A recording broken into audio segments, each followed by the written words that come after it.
তো সুন্দরবনের সেকেন্ড দিনের সফর আমাদের শুরু হয়ে গেল। আর সকালবেলা ব্রেকফাস্টে পেয়ে গেলাম নানপুরি আর চানা মশলা, দারুণ টেস্ট হয়েছিল। আর তারপরেই পেয়ে গেলাম গরম গরম চা, যেটা নদীর ঠান্ডা হাওয়াটায় মিলেমিশে একাকার হয়ে যাচ্ছিল। দারুণ লাগছিল সত্যি কথা।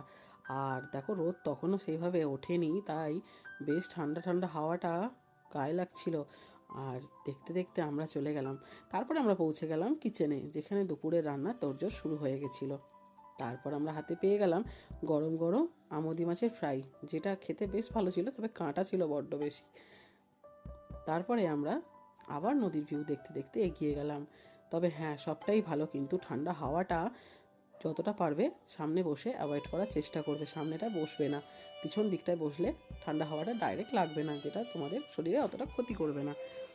আর দেখো ভিউটা সত্যি কথা, চারিদিকটা জল আর জল, তাই না? আর তারপরে আমরা পৌঁছে গেলাম হচ্ছে ঝড়খালি টাইগার রিজার্ভে, যেখানে বাঘ আমি দেখেছিলাম, কিন্তু বাঘের ভিডিওটা নেওয়া হয়নি। আর এই যে একটা বড় কুমির দেখলাম। তারপরে চলে গেলাম ময়ূর ময়ূর দেখতে। দেখো কত সুন্দর পাখাটা মেললো, আমি এইভাবে সচক্ষে প্রথমবার দেখলাম। তোমরা কি কেউ আগে দেখেছো? চিড়িয়াখানায় গেছি, তবে আমি এরকম সচক্ষে দেখিনি। তো দারুণ লাগছিল। আর এই যে গার্ডেনটাকে সুন্দরভাবে ছিমছামভাবে সাজানো ছিল।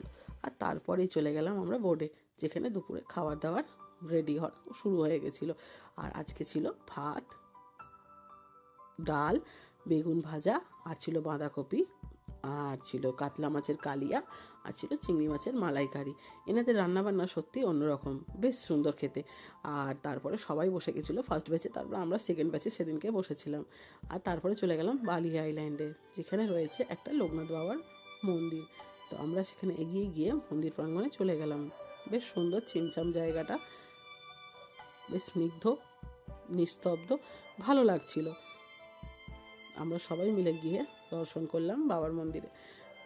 তো সবাই মিলে দর্শন করে চারিদিকটা একটু ঘুরে দেখে নিয়ে আমরা এগিয়ে গেলাম বোর্ডের কাছে। দেখো বিকালের, পরন্ত বিকালের কত সুন্দর লাগছে না, যেরকম সচরাচর দেখা যায় না। আর এই যে আমরা পৌঁছে গেলাম বোর্ডে। আর সেদিনকে আমরা বোর্ড থেকে নামতে নামতে সন্ধে হয়ে গেছিলো, তাই আমাদের সেদিনকে স্ন্যাক্সটা বোর্ডেই দিয়ে দিয়েছিলো। আর সেদিনকে স্ন্যাক্সে ছিল চাউমিন।